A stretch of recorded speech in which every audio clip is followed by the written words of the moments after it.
Saya akan ke Bu Happy terlebih dahulu.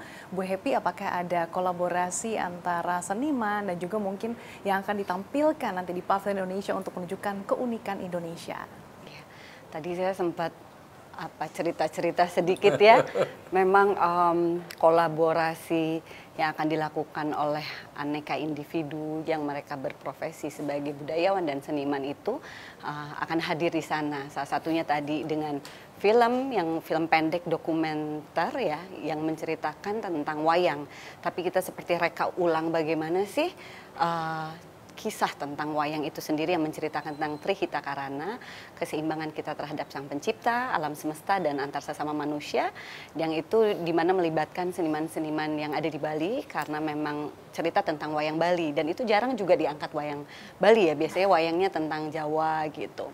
Di sana ada Mas Gari Nugroho sebagai sutradara, ada juga seorang dalang Pak Gusti Sudarta, ada juga Dayu Ani dan lain sebagainya, melibatkan hampir 300-an orang. Lalu selain film pendek dokumenter itu juga ketika opening kita akan ada pertunjukan singkat lah, hanya sekitar 10 menit. Sangat humble, sangat sederhana tetapi sangat kaya dengan akan makna. Akan ada silat, ada tarian gerak dari Sunda, ada tari jaipong dan ada rajah atau seperti mantra kurang lebih. Pokoknya di dalam kegiatan seni yang akan ditampilkan itu semuanya menceritakan tentang bagaimana kita meneruskan apa yang dari tadi Ibu Vivi dan Mas Tantowi ceritakan tentang masa depan. Apabila masa depan itu berpijak kepada apa yang sudah diajarkan oleh para leluhur kita terdahulu, kita akan aman menghadapi dunia, menghadapi masa depan.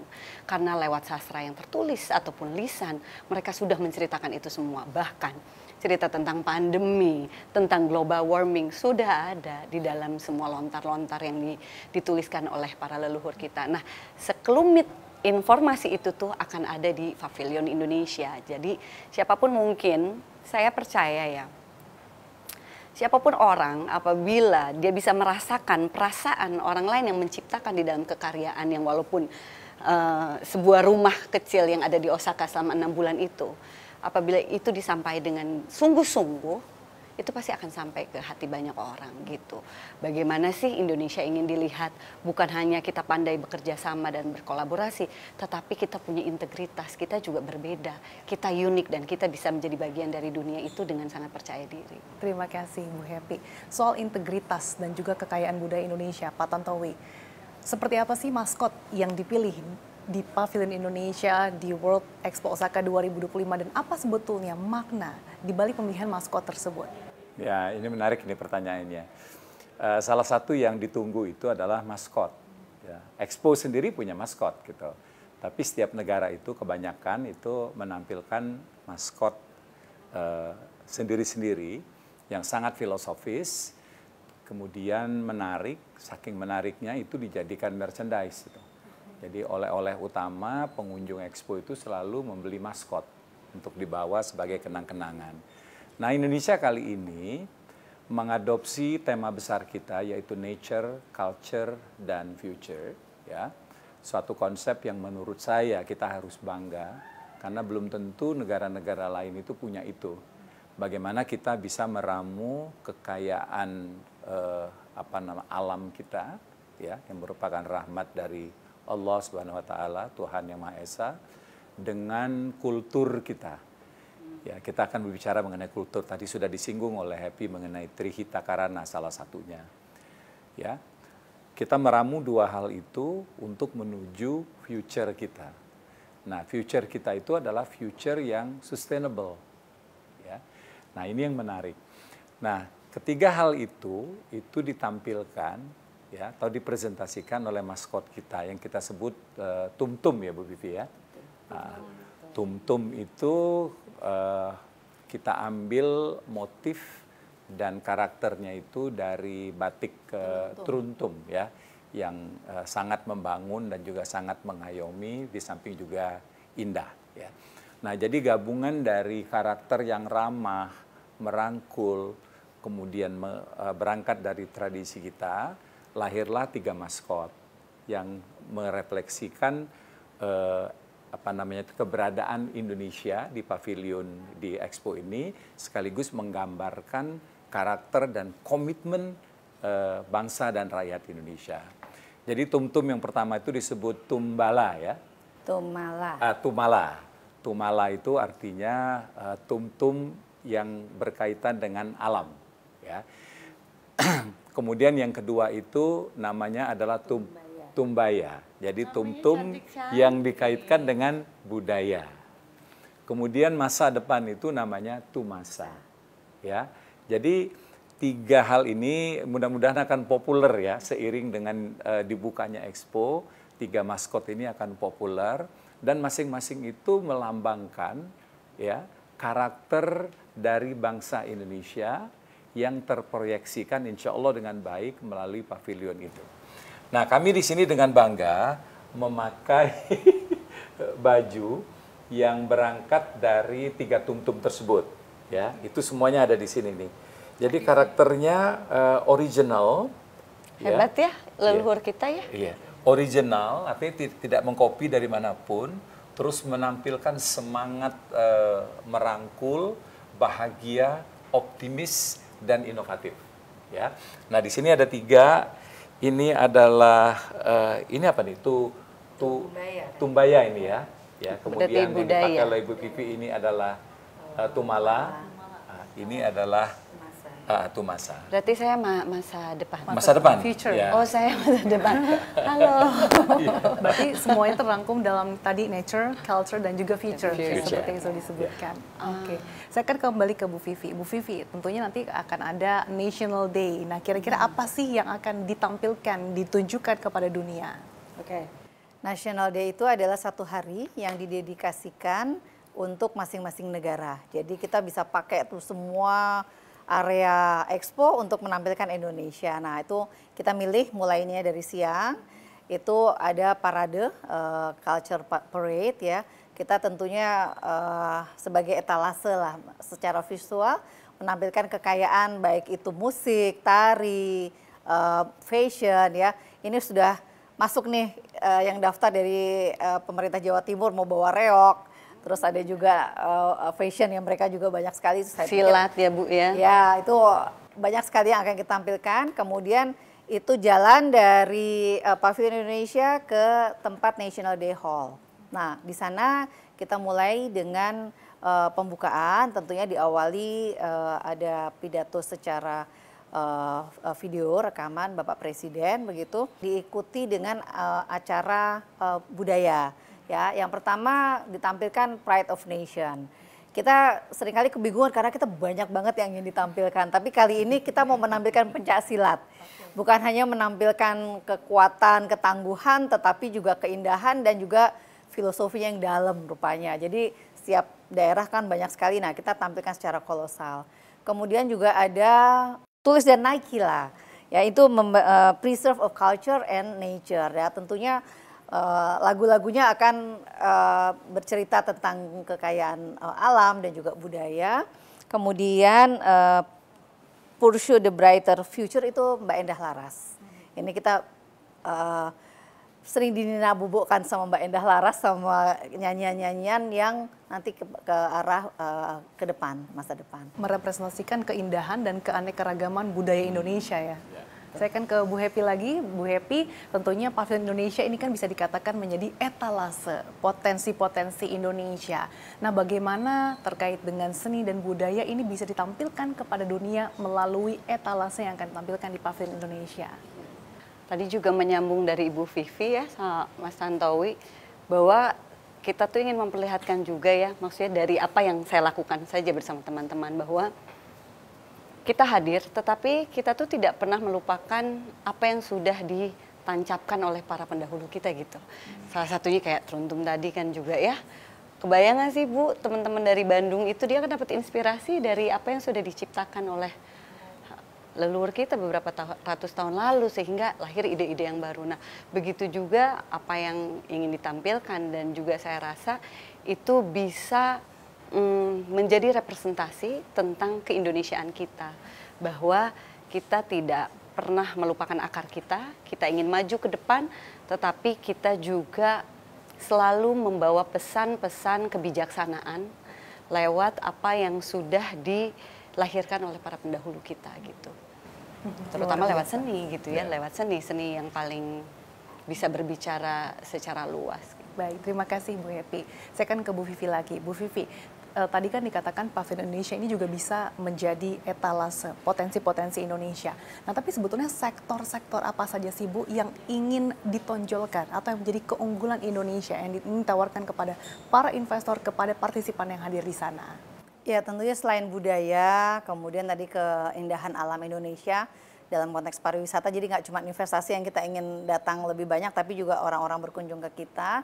Itu tentunya semuanya terkait tadi Pak Tantowi sudah sampaikan ekonomi ya. Tetapi ekonomi ke depan itu adalah ekonomi yang berkelanjutan yang tentunya kita juga menjaga lingkungan dan juga kekayaan budaya kita. Termasuk untuk next generation. Jadi termasuk nilai-nilainya, values, kegotong royongan itu kita tampilkan juga bahwa kita kayaknya itu dalam gitu. Nah, jadi punya pijakan gitu betul, ya Bu ya. Jadi kalau bicara tentang sektor tentunya akan sangat banyak ya yang kalau kita anchoring ke ekonomi itu bisa ke sektor hijau tadi ya, termasuk di dalamnya ada pangan.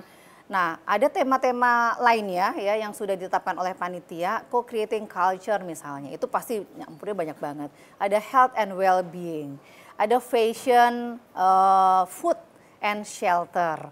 Kemudian ada biodiversity. Nah, jadi pasti sektor-sektor terkait dengan SDGs tuh sangat potensial.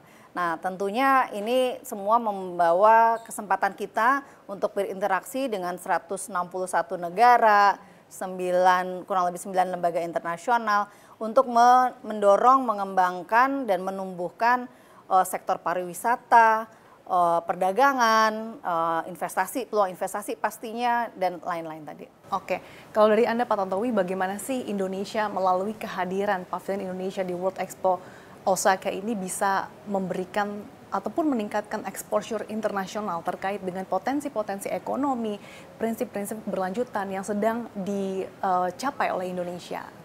Ya, World Expo 2025 di Osaka ini dilaksanakan di tengah ketidakmenentuan gitu. Banyak negara terhadap komitmen mereka terhadap tujuan pembangunan berkelanjutan. Banyak negara-negara besar, sebut saja Amerika, yang sudah menarik diri dari komitmen besar mereka. Padahal mereka itu adalah negara yang mau tidak mau, suka atau tidak suka, dijadikan referensi oleh banyak dunia. Jadi ini adalah satu fakta yang sangat memprihatinkan. Nah, dalam kesempatan ini kita harus mampu membalikkannya menjadi opportunity bagi Indonesia untuk menjadi negara yang dijadikan acuan seperti yang disampaikan Ibu Vivi tadi. Ya, bahwa Indonesia itu patut kita jadikan semacam referensi dalam menavigasi bangsa dan negara dalam menuju atau menjalani tujuan pembangunan berkelanjutan itu. Nah, di pavilion di Osaka ini, kita akan menampilkan nilai-nilai di masyarakat yang suka atau tidak suka, itu adalah menjadi nafas dari SDGs. Ya, SDGs itu kan 17, tujuan pembangunan berkelanjutan. Ratusan tahun yang lalu, masyarakat Bali itu sudah menjalankan itu, hanya melalui tiga saja, apa yang disebut dengan Trihita Karana. Jadi masyarakat Bali itu percaya betul kalau kita mau sustainable, artinya sustainable itu masyarakatnya bahagia, pemerintahnya berjalan dengan bersih, kemudian tujuan dari negara itu jangka panjangnya dicapai, harus satu, menjalin hubungan yang harmonis dengan sesama manusia, menjalin hubungan harmonis dengan alam, dan menjalin hubungan harmonis dengan spiritual, dengan pencipta. Kalau ini bisa dilaksanakan, maka dunia itu akan aman. Contohnya adalah Bali. Ya, Bali itu ya contoh dari provinsi di Indonesia itu yang sustainable. Budayanya sustainable, masyarakatnya damai, ya. Kemudian tujuan pembangunan berkelanjutan itu nyata terlihat gitu. Nah, semangat inilah yang ingin kita share ke masyarakat dunia. Dan itulah menjadi karakter dari pavilion kita. Nah, mudah-mudahan masyarakat bisa mengartikulasikannya, terutama para investor, bahwa Indonesia itu is a safe place to invest. Karena ini negara dengan visi masa depan ya jangka panjang yang sudah terjalin sejak ratusan tahun yang lalu. Nah, jadi dari semangat dari Bali ini yang merupakan nilai-nilai dasar masyarakatnya, kami coba untuk tawarkan kepada dunia. Nah, yang kedua, ada satu sifat Indonesia juga yang saya rasa tidak dimiliki oleh bangsa lain, yaitu gotong royong. Ya, apa aja bisa dikerjakan di Indonesia itu, tidak perlu pakai duit, asal mau bekerja sama. Jadi satu keikhlasan untuk bekerja sama tanpa pamrih, itulah gotong royong. Itu kan makin lama makin hilang ya di masyarakat dunia. Mudah-mudahan di kita itu masih tetap bertahan. Nah, ini juga ingin kita tampilkan, kita share ke masyarakat dunia. Baik, terima kasih Pak Tantowi. Mungkin dari Bu Happy bisa ditambahkan terkait dengan bagaimana sih Anda melihat seni dan juga budaya ini bisa meningkatkan kesadaran global terkait dengan prinsip keberlanjutan seperti yang disampaikan Pak Tantowi. Kita kan melihat ya bagaimana dunia ini sekarang banyak membuat rasa yang bimbang, sesuatu yang abu-abu di depan sana, masa depan. Apa sih yang menguatkan kita? Yaitu hanya psikologis kita, ya kan? Maksudnya psikologis itu tuh bisa tumbuh, bisa muncul, menjadikan rasa ketenangan. Disebabkan karena spiritual kita. Misalnya contoh di beberapa tempat di Indonesia yang kuat dengan adat dan tradisinya, mereka punya kekuatan semacam itu sehingga apapun yang terjadi di depan sana dia ada kekuatan lain. Dan itu biasanya dimiliki oleh bangsa-bangsa timur, salah satunya di Indonesia. Nah, mungkin nanti di Osaka Expo ini akan melihat itu tadi, bukan hanya kita itu adalah bangsa yang berbudaya, dekat dengan tradisi, lekat dengan sesuatu yang dianggap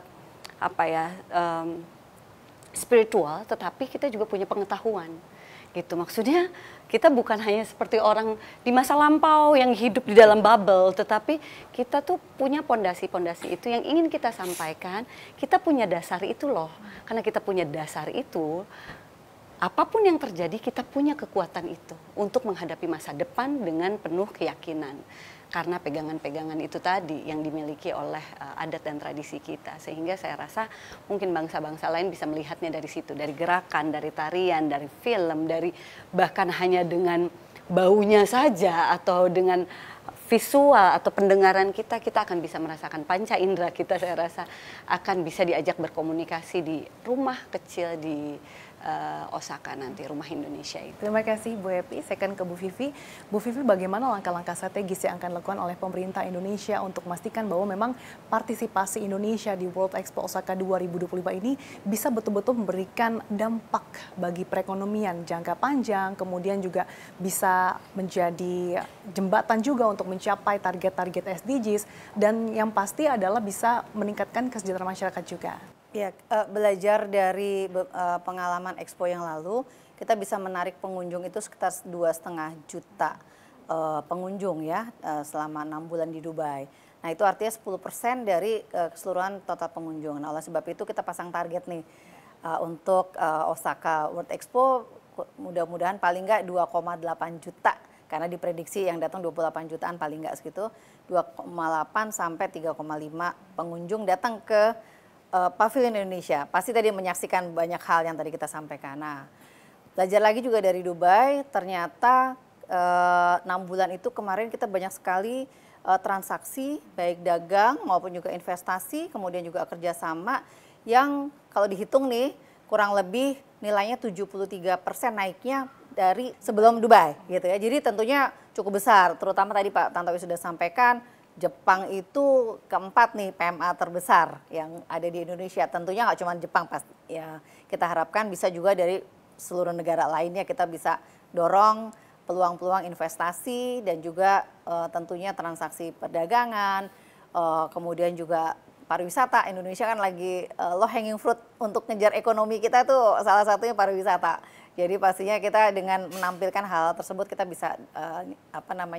mengundang banyak tidak hanya pengunjung tapi juga hal-hal positif tadi. Jadi strateginya kita berkolaborasi dengan berbagai kementerian lembaga, pemerintah daerah melalui registrasi, kemudian juga kita bekerja sama juga dengan beberapa pihak ya, ada Dekranas, HIPMI, apa namanya komunitas budaya dan sebagainya, kita semua sama-sama kemudian dikurasi. Ada beberapa kegiatan, yang pertama namanya Business Forum dan juga one-on-one meeting. Ini tentunya selain tadi untuk showcasing, mendiskusikan solusi, itu juga bisa untuk mendetailkan tadi beberapa transaksi kerjasama.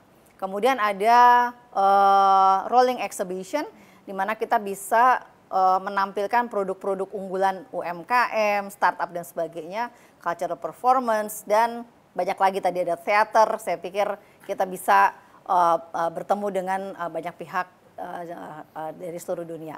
Jangan lupa 13 April sampai 13 Oktober. Oke, baik. Tentunya dengan berbagai kolaborasi dan sinergi dengan berbagai pihak, menjadikan kehadiran Indonesia di World Expo Osaka 2025 bukan hanya sekedar partisipasi, tetapi betul-betul menunjukkan komitmen Indonesia untuk mencapai masa depan yang jauh lebih baik, berkelanjutan, dan tentunya memiliki daya saing global, sehingga bisa meningkatkan citra positif di mata global.